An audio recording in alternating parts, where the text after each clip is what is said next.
ఓం శ్రీ గురుభ్యో నమః. ఓం శ్రీ మాత్రే నమః. ఏప్రిల్, మే, జూన్ మాసాలలో ద్వాదశ రాశుల వాళ్ళకి ఎలాంటి ఫలితాలు జరగబోతున్నాయి? ఇక్కడ జూన్‌లో ప్రత్యేకంగా గురువు మారతాడు. గురువు కర్కాటక రాశిలోకి వెళ్ళిపోవటం, శని మీనరాశిలోనే ఉంటాడు. రాహుకేతువులు కుంభము, సింహరాశిలో సంచారం చేస్తారు. రవి, బుధుడు, కుజుడు, శుక్రగ్రహాల యొక్క మార్పు జరుగుతుంటుంది. అంటే రవి మీనరాశి నుంచి మేషరాశికి, మేషరాశి నుంచి వృషభ రాశికి మారటం, మిథున రాశికి. అలానే శుక్రగ్రహం కూడా మేషం, వృషభం, మిథునం రాశుల్లోకి మారటం, కుజగ్రహంలో మార్పు, బుధుడు కూడా మేష, వృషభ రాశుల్లో సంచారాలు చేయటం, కుజుడు కూడా మేషరాశికి, వృషభ రాశిలో సంచారం చేయటం జరుగుతూ ఉంటుంది. అయితే అసలు ఈ గ్రహాల యొక్క సంచారం వల్ల ఈ 3 నెలల పాటు కూడా ద్వాదశ రాశుల వాళ్ళకి గోచారీత్యా ఎలాంటి నిర్ణయాలు తీసుకోవాలి? అంటే ఒక బిజినెస్ పరంగా ఎలాంటి నిర్ణయం తీసుకోవాలి? ఉద్యోగ పరంగా ఎలా ఉండబోతుంది? ఆర్థిక వ్యవస్థ ఎలా ఉండబోతుంది? ఆర్థిక పరంగా వీళ్ళకి అనుకూలంగా ఉంటుందా లేదా? పిల్లల యొక్క చదువు, ఎడ్యుకేషన్ పరంగా ఏ విధంగా ఉండబోతుంది? ఇలాంటి అంశాలని మనం చాలా జాగ్రత్తగా పరిశీలన చేయాలి.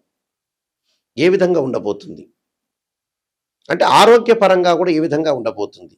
ఆరోగ్యపరంగా ఎలాంటి నిర్ణయాలు తీసుకోవాలి? ఉద్యోగపరంగా ఎలాంటి నిర్ణయాలు తీసుకోవాలి? ప్రతి పనిలో కూడా ఎలాంటి విజయాన్ని సాధించాలి?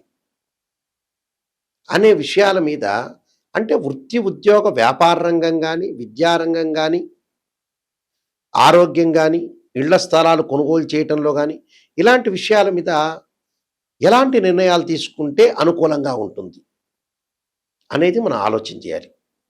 అంటే ద్వాదశ రాశుల వాళ్ళందరికీ కూడా ఈ 3 నెలల్లో ఏ విధమైన ఫలితాలు జరగబోతున్నాయి అనేది ఒకసారి మనం తెలుసుకుందాం. మకర రాశి వారికి ఈ 3 నెలల కాలంలో ఏ విధంగా ఉండబోతుంది? మకర రాశి వాళ్ళకి కొంత మిశ్రమైన రిజల్ట్స్ వచ్చే అవకాశం ఉండటం, కష్టానికి తగిన ఫలితం ఉండే అవకాశం ఉంటుంది.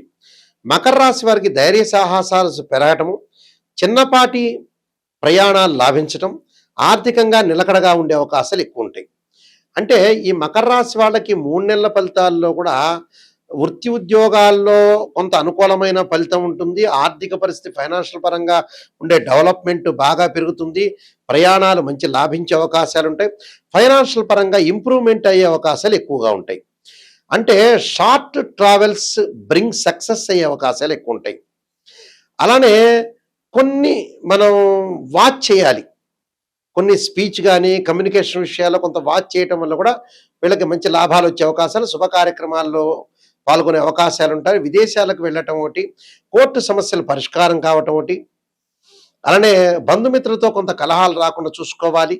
విరోధ భావాలు రాకుండా ఆచితూచి అడుగు వేసుకొని ముందుకు వెళ్ళాలి.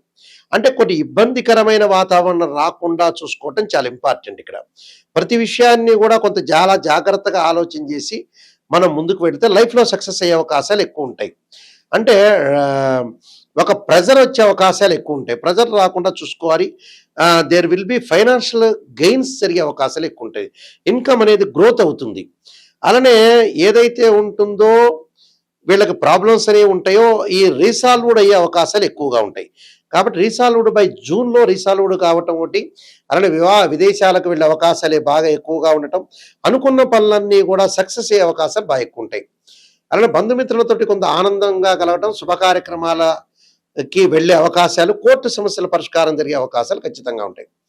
కోర్టు సమస్యలే కాదు, బంగారు ఆభరణాలు కొనుగోలు చేస్తారు, గృహ ఉపకరణ వస్తువులు కొనుగోలు చేస్తారు. మరి దానిలో కూడా కొంత విజయం సాధించే అవకాశాలు ఎక్కువగా ఉంటాయి. కాబట్టి కొంత జాగ్రత్త వహించి ముందుకు వెళ్తే మనకు మంచి సుఫలితాలు జరిగే అవకాశాలు ఖచ్చితంగా ఉంటాయి. నేను కొన్ని పరిహారాలు చెప్పబోతున్నా. ఆ పరిహారాలు మీరు పాటించండి, మీకు మంచి జరిగే అవకాశాలు ఖచ్చితంగా ఉంటాయి. ఇవన్నీ కూడా గోచారరీత్యా చెప్పబడే ఫలితాలు అంటారు. ఈ గోచారరీత్యా చెప్పబడే ఫలితాలకి బర్త్ చార్ట్కి చాలా లాట్ ఆఫ్ డిఫరెన్స్ ఉంటుంది. అంటే ఆవగింజంత ఎంత కృషి చేసినా కూడా ఆవగింజంత అదృష్టం ఉండాలంటారు. ఆవగింజంత అదృష్టమే గోచారం అంటారు. అయితే ఈ గ్రహాల యొక్క కలయిక వల్ల కొంతమందికి రకరకాల ఇబ్బందులు కలుగుతుంటాయి. అంటే ఉద్యోగాల పరంగా అప్ అండ్ డౌన్స్ ఉంటాయి. ఫైనాన్షియల్ పరంగా ఎదుగుదల ఉండదు. వివాహ శుభ కార్యక్రమాలు కాలేకపోవటం, ఆరోగ్యపరంగా ఇబ్బందులు, అలానే వాహన ప్రమాదాలు జరిగే అవకాశాలు ఉండటం, చికాకులు, కోర్టు సమస్యలు, సంతానం కలగలేకపోవటం, ఇలాంటి ప్రాబ్లమ్స్ వచ్చే అవకాశాలు ఎక్కువ ఉంటాయి. ఎందుకంటే మనిషికి ఏదో రకమైన సమస్యతో మనిషి బాధపడుతూ ఉంటాడు నిజంగా. ఆ సమస్యని అధిగమించాలంటే ఏం చేయాలి? అంటే మన చేతుల్లోనే ఉంటుంది నిజం చెప్పాలంటే. చాలామందికి కూడా తెలియని రహస్యం ఏంటంటే, ఏంటి గురువుగారండి ఇంకా ఏం రాత రాస్తే బ్రహ్మరాత రాసిన రాత అంతే ఉంటుంది. భగవంతుడు ఏం రాశాడు అంతే ఉంటుంది. నా విధి ఇంతే ఉంటుంది. నేను ఇంతే ఉంటాను అని చెప్పే వ్యక్తులు ప్రపంచంలో చాలామంది ఉన్నారు. కాదు, బ్రహ్మ ఎప్పుడూ కూడా అందరికీ కూడా 193 దేశాల వాళ్ళందరికీ కూడా ఫలాని వ్యక్తి రామకృష్ణ ఈయనకి ఇలానే ఉండాలి, కృష్ణమూర్తి రాజమండ్రిలో ఉండాలి, ఇలా ఉండాలని రాయడు. పూర్వజన్మలో ఉండే కర్మ ఫలితమంతా తొలగించడానికి దాన ధర్మాలు చేయండి, యజ్ఞయాగాది క్రతువులు చేయండి, భగవంతుణ్ణి తల్లిదండ్రుల్ని ఆరాధన చేయండి, ఎవరిని మోసం చేయొద్దండి అని భగవంతుడు చెప్పాడు. బ్రహ్మ తను ఏదైతే రాసిన రాత ఉంటుందో, నేను ఒక రాతను రాస్తాను, ఆ రాతను నేను చెరపలేను, కానీ మీరు పూర్వజన్మలో ఉండే కర్మ ఫలితం అంతా తొలగించడానికి యజ్ఞయాగాది క్రతువులు చేయండి, దాన ధర్మాలు చేయండి అని చెప్పాడు అక్కడ. వీళ్ళేమనుకుంటున్నారంటే బ్రహ్మ రాశాడు, ఈయన గుంటూరులోనే పుట్టాలి, ఈయన బ్రాడీపేటలోనే పుట్టాలి, ఇలానే ఉండాలని, ఈయన రాజమండ్రిలోనే పుట్టాలి, ఈయన హైదరాబాద్లో పుట్టాలి, ఇలానే ఉంటాడు అని అనుకుంటారు. అది వాస్తవం కాదు. మనకు ఆరోగ్యం బాగలేకపోతే ఏంటంటే ఒక సిక్స్త్ సెన్స్ చెబుతూ ఉంటుంది, చాలా జాగ్రత్త పడండి అని. మనం దాన్ని నెగ్లెక్ట్ చేస్తాం. ఒక అబ్బాయికి వయసు వస్తుంటే మనం పెళ్లి చేయాలని మనకు ఆలోచన కలగాలి. మన వాళ్ళు ఏం చేస్తున్నారంటే ఎక్కడో మ్యారేజ్ బ్యూరోలో డబ్బులు అడిగితే వాళ్ళకి కట్టలేకపోవటం, శాంసంగ్ ఫోన్ 60,000 పెట్టుకోవటం, అంటే వృధా ఖర్చులు చేస్తున్నారు. అసలు దానికి జీవితానికి పనికొచ్చే ఖర్చు ఏంటనే తెలియవట్ల వీళ్ళకి. 60 ఏళ్ళ తర్వాత ఆస్ట్రాలజర్ని అప్రోచ్ అయ్యి అన్నీ పోగొట్టుకున్న తర్వాత ఆయన దగ్గరికి వచ్చి ఏం చేయాలని అడిగేవాడు ఒకడు. అంత 42 ఏళ్ళు వచ్చిన తర్వాత పిల్లకి పెళ్లి చేయాలని వచ్చేవాళ్ళు ఒకళ్ళు. ఇలాంటి వ్యక్తులు చాలామంది ఉన్నారు ఇక్కడ ప్రపంచంలో. అంతా అయిపోగొట్టిన తర్వాత మాకేం తెలియదండి అని అంటారు. మరి ఎందుకు అసలు ఆ మాత్రం మనిషికి డబ్బులు ఖర్చు పెట్టుకోవటం, ఈ 500 రూపాయల నోటు లెక్క పెట్టడం అనేది వచ్చు, కానీ ప్రపంచంలో ఈ విషయాలు తెలియకపోవటం ఏందో అర్థం కావట్లా. నాకు చాలా ఆశ్చర్యంగా ఉంటుంది. ఒక సంతానం కలిగిన తర్వాత ఒక అమ్మాయికి అబ్బాయికి మ్యారేజ్ చేయాలి, మనం డెవలప్మెంట్ చెందాలి, మన ఆరోగ్యపరంగా ఇబ్బందులు ఉంటే డాక్టర్ని సంప్రదించాలి, ఇలాంటి విషయాలు తెలుసుకోవాలి మీరు. వీళ్ళు ఒకళ్ళు చెప్పటం కాదు, చాలా జాగ్రత్తగా ఆలోచన చేసి మీరు తెలుసుకొని ముందుకు వెళ్ళాలి. కొంతమంది అసలు మేము జాతకాలే తెలియదండి, మాకు అసలు ఏమిటో అర్థం కాదంటాడు ఒకళ్ళు. తెలిసేదేముంది, రోజు టీవీ ఛానల్ చూస్తున్నారు, రోజు తెలుసుకుంటూనే ఉన్నారు. మీకు ప్రపంచంలో 500 రూపాయలు ఒక 10,000 రూపాయలు ఇస్తే ఆ 10,000 లెక్క పెట్టడం అయితే మనకు తెలుస్తుంది. మిగతా విషయాలు తెలియదా? మిగతా విషయాలు తెలుసుకోవాలి, ప్రాపంచిక జ్ఞానం తెలుసుకోవాలిగా, కేవలం చదివే కాదు. ఒకళ్ళు వచ్చేటప్పుడు వివాహం చేసుకుంటారు, సంతానం కలగటానికి వద్దులే అనుకుంటారు. ఇంకోళ్ళు వచ్చేటప్పటికల్లా వీళ్ళ వ్యక్తి యొక్క అనాలిసిస్ చేస్తుంటే చాలా ఆశ్చర్యకరంగా ఉంటుంది. లేట్ చేస్తుంటారు, నెగ్లెక్ట్ చేస్తుంటారు, చాలా నెగ్లెక్ట్ చేసి అసలు వాస్తవంగా జీవితం చెడిపోవడానికి నెగ్లెక్టే కారణం. ఆ నెగ్లిజెన్స్ చేయటం వల్లనే జీవితం చెడిపోతుంది. మళ్ళీ అలాగాని డబ్బులు లేకుండా ఉంటాయి, ఆ మనుషుల దగ్గర డబ్బులు ఉంటాయి, ఖర్చులు వేరే వాటికి పెడుతుంటారు, లగ్జరీకి ఖర్చు పెడుతుంటారు, అసలు వాటికి ఖర్చు పెట్టరు. ఎంతోమంది నేను చూస్తుంటాను, షుగర్ వచ్చిందంటే 1,500 పెట్టి ట్యాబ్లెట్ కొనని వాడు ఉన్నాడు, కానీ 50,000 పెట్టి సెల్ ఫోన్ కొనేవాళ్ళు ఉన్నారు. లగ్జరీగా తిరుగుతారు. లగ్జరీ కాదు, ఏది నీడు, ఏది అవసరం, దేనికి మనం ఖర్చు పెట్టాలి అనే విషయాలు ఆలోచన చేయాలి. కొంతమంది చూస్తుంటారు, వాళ్ళ పిల్లలు ఎంబీబీఎస్ ఎంఎస్ చెప్తుంటారు, జాతకాల వరకు వెళ్ళరు. వాళ్ళకి డివోర్స్ జరిగిన తర్వాత మాకేం తెలియదు, మాకు అసలు ఆలోచనే కలగలేదని చెప్పేవాళ్ళు చాలామంది ఉంటారు. అది కాదు, జీవితం అనేది నిర్ణయం చేసుకోండి, జీవితంలో అన్ని విషయాలు తెలుసుకోండి, విజ్ఞానాన్ని పెంపొందించుకోవాలి. విజ్ఞానాన్ని పెంపొందించుకోకుండా డబ్బుల గురించి ఆలోచన చేసేవాళ్ళు చాలామంది ఉన్నారు. జీవితం తర్వాతే డబ్బులు. అంత అయిపోయిన తర్వాత పిల్లలకు విడాకులు, డైవర్స్ అయిపోయిన తర్వాత డబ్బులు ఏం చేస్తారు? కొంతమంది విపరీతంగా డబ్బులు సంపాదిస్తారు, సంతానం వద్దనుకుంటారు. ఆ డబ్బులు ఏం చేయాలట? రాజమండ్రిలో గోదావరిలో పడేయాలా, గుంటూరులో కృష్ణానదిలో పడేయాలా, కర్నూలులో తుంగభద్రా నదిలో పడేయాలా, హైదరాబాద్లో మూసీ నదిలో పడేయాలా డబ్బులు తీసుకెళ్ళి? సంతానం గురించే పేరెంట్స్ కష్టపడేది, డబ్బులు సంపాదించి. అంటే ఇలాంటివన్నీ కూడా ప్రజలకు అవగాహన లేకుండా పోతుంది ఈ మధ్యకాలంలో. అవగాహన కలిగించుకొని ముందుకు వెళ్ళండి. ఈ దోషాలకి కొన్ని పరిహారాలు ఉంటాయి. ఉద్యోగపరంగా ఇబ్బందులు ఉన్నాయనుకోండి, సహజంగా ఉద్యోగపరంగా అంటే రవి యొక్క ఆరాధన చేయాలి, సూర్యుడి యొక్క ఆరాధన చేయాలి. సూర్యుడి యొక్క అధిదేవత ప్రత్యదేవతలు ఆరాధన చేయటం కూడా చాలా ఇంపార్టెంట్. ఇక్కడ అమ్మవారి యొక్క ఆరాధన చేయాలని అర్థం. సూర్యగ్రహం యొక్క దోషం కలిగితే ఉద్యోగపరంగా ఇబ్బందులు కలుగుతాయి. మనం రాశిచక్రాన్ని, భావచక్రాన్ని, దశమాంశ చక్రాన్ని చూడాలి వృత్తిపరంగా. అంటే 16 డివిజనబుల్ చార్ట్స్ ఉంటాయి. యాక్చువల్గా మ్యాథమెటికల్ క్యాలిక్యులేషన్ చూడాలి. చూసిన తర్వాత జాతకం ఏ విధంగా ఉండబోతుందో మనం తెలుసుకోవాలి. ఏదో తెలుసుకున్నామని ఏదో మనం గురువు గారండి ఆస్ట్రాలజీ అప్రోచ్ అయ్యి మీరు పాజిటివ్గా చెప్పండి అని ఆయనకి చెప్పటాలు, ఇలాంటి వల్లే మనం వినటం వల్లనే మనం వెనకబడిపోతుంటాం. వెనకబడిపోవటం అంటే ఏమిటి? నిజాన్ని తెలుసుకోలేకపోవటం, మనం మోసం చేసుకోవటం అని అర్థం. ఈ రవిగ్రహానికి అధిదేవత ప్రత్యదేవతలు ఉంటారు యాక్చువల్గా. అంటే మాతాంగీదేవిని మీరు భక్తి శ్రద్ధలతో కొలవాలి. అలానే అగ్నిదేవుణ్ణి భక్తి శ్రద్ధలతో కొలవాలి, రుద్రుణ్ణి భక్తి శ్రద్ధలతో కొలవాలి. అంటే రవికి అగ్ని అధిదేవత, అలానే వచ్చేటప్పుడు రుద్రుడు ప్రత్యదేవత, అధిష్టాన దేవతలు శ్రీ పరమేశ్వరుడు, శ్రీమన్నారాయణుడు. వీళ్ళని భక్తి శ్రద్ధలతో కొలిస్తే మన ఉద్యోగ ప్రయత్నాలనే సఫలీకృతమవుతాయి. అలానే చంద్రుడు, అసలు ఏమిటి చంద్రగ్రహాన్ని, చంద్రుడి యొక్క దోషం అంటే ఏంటంటే యాక్చువల్గా మానసికంగా ఆందోళన పొందకూడదు అని అర్థం. మానసికంగా ఆందోళన పొందకూడదు అంటే చంద్రుడి యొక్క అంతరిక్ష దేవత భువనేశ్వరీ దేవి యొక్క ఆరాధన చేయాలి. అంటే చంద్రుడికి అధిదేవతలు ప్రత్యదేవతలు ఉన్నారు. అప్సయే దేవత అధిదేవత, గౌరీ దేవత ప్రత్యదేవత అవుతుంది. అధిష్టాన దేవతలు పార్వతీ, లక్ష్మీదేవి, లలితాదేవి. అంటే మనస్సుకి శాంతి ఉండటానికి, మనోబలం బాగా పెరగటానికి మనం భువనేశ్వరి దేవి యొక్క ఆరాధన చేయాలని అర్థం. అంటే మానసికంగా ప్రశాంతత లభిస్తుంది అని అర్థం. తర్వాత కుజుడు అంగారకుడు, అంటే వాహన ప్రమాదాలు జరగకుండా ఉండటానికి, రియల్ ఎస్టేట్ రంగం వాళ్ళకు కానీ, మెడికల్ రంగం వాళ్ళకు కానీ, అలానే కోర్టు సమస్యలు కానీ, ఇలాంటివన్నీ కూడా తొలగటానికి కుజుడు యొక్క ఆరాధన చేయాలి. అంటే కుజుడు యొక్క అధిదేవత ప్రత్యదేవతలను కూడా మనం అనుసరించాలి యాక్చువల్గా.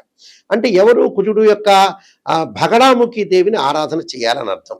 అంటే అధిదేవత అంగార గ్రహానికి పృథ్వీ అధిదేవత, క్షేత్రపాలకుడు ప్రత్యదేవతలు, అధిష్టాన దేవత సుబ్రహ్మణ్య స్వామి యొక్క ఆరాధన చేయాలి. అలానే చాముండేశ్వరిని కూడా ఆరాధన చేయటం వల్ల కూడా కుజుడి యొక్క అనుగ్రహం లభిస్తుంది. అంటే జన్మలగ్నం నుంచి 2, 4, 7, 8, 12 స్థానంలో కుజదోషం ఉన్నా, కుజుడు బాగలేకపోయినా 6, 8, 12 స్థానంలో కుజుడు ఎలా ఉన్నాడో తెలుసుకొని మన కుజదోషం ఉందా లేదా తెలుసుకోవాలంటే జాతకాన్ని చూడాలి. జాతకం చూసిన తర్వాత కుజుడు అనుగ్రహం లేకపోతే సుబ్రహ్మణ్య స్వామి యొక్క ఆరాధన, భగడాముఖి దేవిని యొక్క ఆరాధన చేయటం చాలా మంచిది. అంటే ఈ గ్రహాల యొక్క దోషాన్ని మనం తొలగించుకోవడానికి ప్రత్యేకంగా యాక్చువల్గా కొన్ని పరిహారాలు చేయాలని అర్థం. ఆ పరిహారాల్లో ముఖ్యంగా బుధుడి యొక్క దోషం ఉందనుకోండి, బుద్ధి బలం పెరగదు. అప్పుడు బుధుడి యొక్క దోషానికి మనం ఏం చేయాలి? ఏ దేవతను ప్రసన్నం చేసుకోవాలి అంటే అమ్మవారి యొక్క ఆరాధన చేయాలి. ప్రత్యేకంగా దశమహావిద్యల్లో చెప్పబడింది. బుధుడి యొక్క అంటే ఇక్కడ త్రిపుర సుందరి దేవిని యొక్క ఆరాధన చేయాలి. బుధుడికి ఎవరు? అధిదేవత విష్ణువు, అలానే ప్రత్యదేవత నారాయణుడు, అధిష్టాన దేవతలు ఎవరంటే శ్రీ మహాగణాధిపతి దుర్గాదేవి. వీళ్ళని ఆరాధన చేయాలి. అంటే బుద్ధి బాగా పెరగటానికి, వ్యాపార పరంగా వాణిజ్య సంబంధాలు బాగా పెరగటానికి బుధుడి యొక్క అంతరిక్ష దేవత అంటే బాలా త్రిపుర సుందరీ దేవిని యొక్క ఆరాధన చేయాలంటారు. అలానే గురుగ్రహం అంటే ధనపరంగా ఇబ్బందులు కలుగుతున్న వాళ్ళకి వివాహాది శుభ కార్యక్రమాలు కానీ, ఫైనాన్షియల్ పరంగా ఉండే డెవలప్మెంట్ విషయంలో కానీ, విద్యందు అనుకూలంగా లేకపోతే విద్యార్థులు దక్షిణామూర్తి స్తోత్రాన్ని పారాయణం చేయమంటారు. అంటే గురువుకి ఎవరు అధిదేవత ప్రత్యదేవతలను మనం చూసుకునేటట్టయితే బ్రహ్మ, అలానే ప్రత్యదేవత ఇంద్రుడు, అధిష్టాన దేవతలు బ్రహ్మ పరమేశ్వరుడు. అంటే గురువు అంతరిక్ష దేవత ఎవరు? తారాదేవి. తారాదేవి యొక్క ప్రసన్నం చేసుకుంటే మనం ఫైనాన్షియల్ పరంగా అనుకూలంగా ఉంటుంది. అలానే కుబేరుడు యొక్క ఆరాధన చేయమంటారు. అలానే శుక్రగ్రహం, శుక్రగ్రహానికి అధిదేవత ప్రత్యదేవతలు ఎవరు మనం చూసుకుంటే శుక్రుడికి అంతరిక్ష దేవత కమలాదేవి. అంటే కమలాదేవి యొక్క ఆరాధన చేయాలంటారు. శుక్రుడికి ఇంద్రాణి అధిదేవత, ఇంద్రుడు ప్రత్యదేవత, అధిష్టాన దేవత శ్రీ మహాలక్ష్మి రాజరాజేశ్వరుని యొక్క ఆరాధన చేయాలి. అదే శనికి ఏమిటి అంటే శుక్రుడు ఏమిటి? వివాహం కాకపోయిన వాళ్ళు కానీ, విడాకులు జరుగుతున్న వ్యక్తులు కానీ, వివాహ సంబంధాలు కలవలేకపోతున్న వ్యక్తులందరూ కూడా శుక్రుడికి ఆరాధన కమలాదేవిని ఆరాధన చేయమంటాడు. అలానే శని అంటే ఎల్నాటి శని జరుగుతున్న వాళ్ళు కానీ, కంటక శని కానీ, పొంగు శని కానీ జరుగుతున్న వాళ్ళందరూ కూడా శనిగ్రహం యొక్క అనుకూలత ఉండాలంటే అంతరిక్ష దేవత దక్షిణకాడి దేవతను ఆరాధన చేయమంటారు. శనికి యముడు అధిదేవత, ప్రత్యదేవత ప్రజాపతి, అధిష్టాన దేవత కాలభైరవుణ్ణి ఆరాధన చేయమంటారు. అంటే పనులలో ఆలస్యం జరుగుతున్నా, లేకపోతే పనుల విషయంలో కొంత జాగ్రత్తగా ఏదైనా ప్రాబ్లమ్స్ వస్తున్నా శుక్రుడి శని యొక్క ఆరాధన చేయమంటారు. అంటే ఇవన్నీ కూడా మనం ఖచ్చితంగా ఆరాధన చేసి తీరాల్సిందే. అలానే రాహు దగ్గరికి వచ్చేటప్పుడు రాహు యొక్క అధిష్టాన దేవత ఏంటంటే చిన్నమస్తాదేవి అంటారు. ఆమె అంతరిక్ష దేవత. రాహుకు అధిదేవతలు మనం చూసుకునేటట్టయితే గోవు, సర్పము ప్రత్యదేవత, అధిష్టాన దేవత దుర్గాదేవి.